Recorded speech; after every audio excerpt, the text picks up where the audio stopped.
12h30, bonjour et bienvenue dans votre flash de la mi-journée du mardi 7 mai.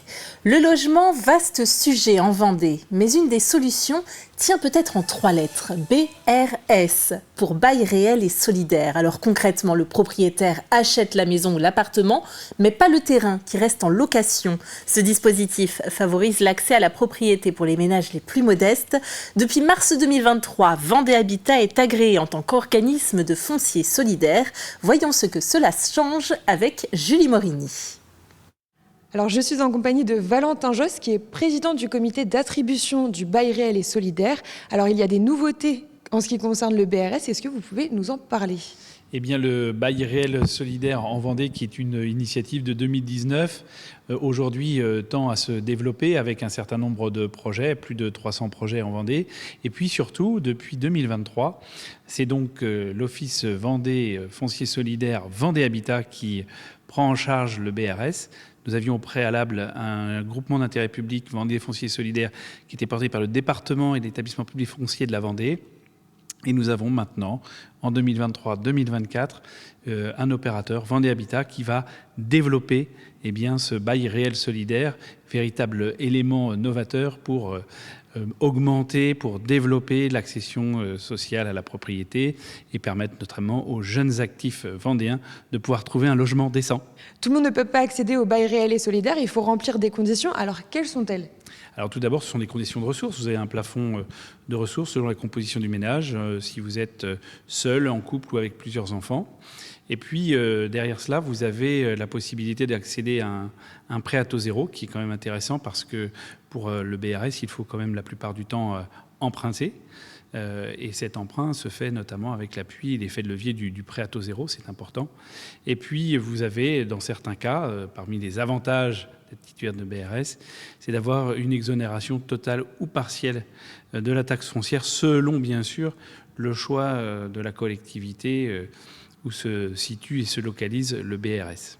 Et j'imagine que là, en Vendée, l'immobilier, c'est un vaste sujet et c'est très compliqué de trouver un logement. Ça permet de fidéliser aussi les habitants et les jeunes habitants. Ça permet effectivement de fixer des familles sur des territoires extrêmement tendus et cela permet effectivement une mixité sociale générationnelle. Ça répond aux objectifs aussi pour accueillir les actifs, parce que je rappelle quand même que plus de 20% des CDI qui sont signés en Vendée ne sont pas honorés faute d'avoir un logement pour le futur salarié. Eh ben, merci beaucoup. Et donc actuellement en Vendée, il y a 300 projets de logement en BRS. Merci Julie Morini. Le 9 novembre, l'Institut de formation aux professions de santé de La Roche-sur-Yon fermait suite à une modification de la structure du bâtiment avec les intempéries. Des piliers du bâtiment avaient bougé et les occupants n'étaient plus en sécurité. Certains étudiants étaient alors en stage, d'autres suivaient des cours en visio.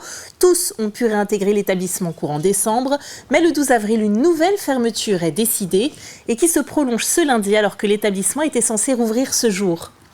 Dans l'attente de la réalisation des travaux permettant une réouverture complète et définitive de l'établissement, une solution d'installation des salles d'enseignement et de bureaux dans des locaux provisoires est à l'étude. L'une des craintes est qu'avec des conditions matérielles plus difficiles, les étudiants décrochent. Le taux d'abandon est déjà élevé, il a atteint environ 20%. Aujourd'hui, nous ne constatons pas ce phénomène de décrochage, en tout cas pas plus que ce que nous avons. Et comme c'est un des objectifs que nous suivons de plus près, on a mis en place des dispositifs d'accompagnement et de détection pour que on n'arrive pas trop tard et que les élèves ne décrochent pas. Et aujourd'hui, comme nous avons trouvé des solutions de substitution en ce qui concerne les aspects matériels, nous assurons complètement nos missions.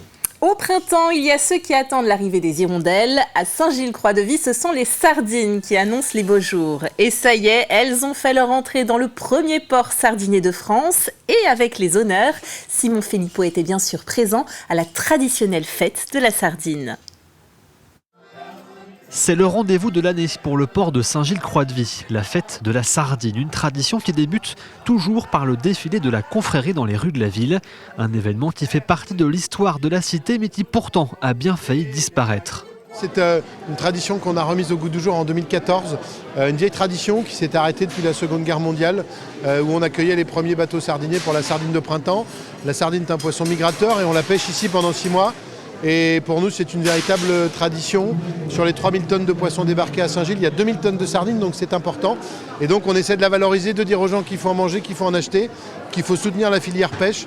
Et donc cette petite manifestation symbolique nous permet de faire tout ça en fait. Alors que le public se masse sur les quais, de nouveaux membres sont intronisés au sein de la confrérie de la sardine. Et parmi eux, l'architecte naval qui a conçu les bateaux des pêcheurs gillo-cruciens.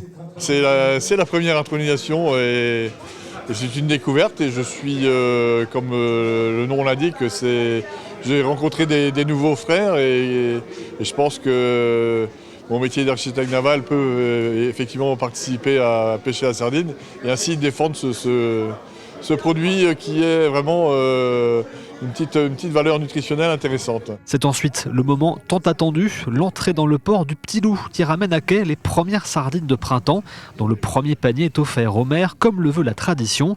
Pour les autres, direction les spécialistes de la braise. Ah bah faut la saler déjà, puis après il faut la faire griller bien sûr, c'est tout un art. Et puis, ouais. La spécialiste elle est là, elle va vous renseigner. Et puis voilà, puis ensuite on les met, on essaie de bien les ranger, surtout le dos.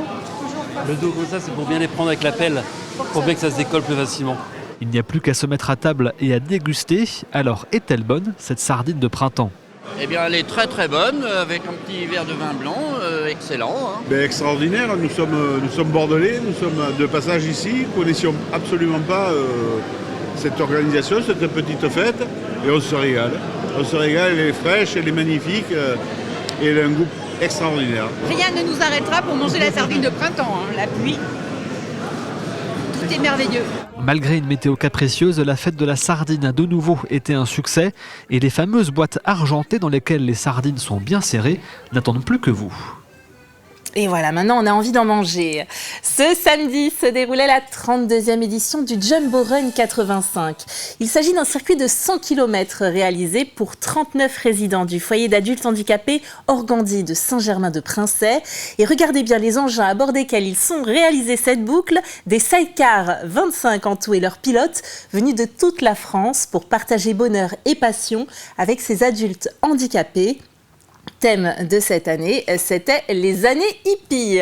C'est déjà la fin de ce flash. On se retrouve à 18h pour une édition complète. Bel après-midi et à plus tard.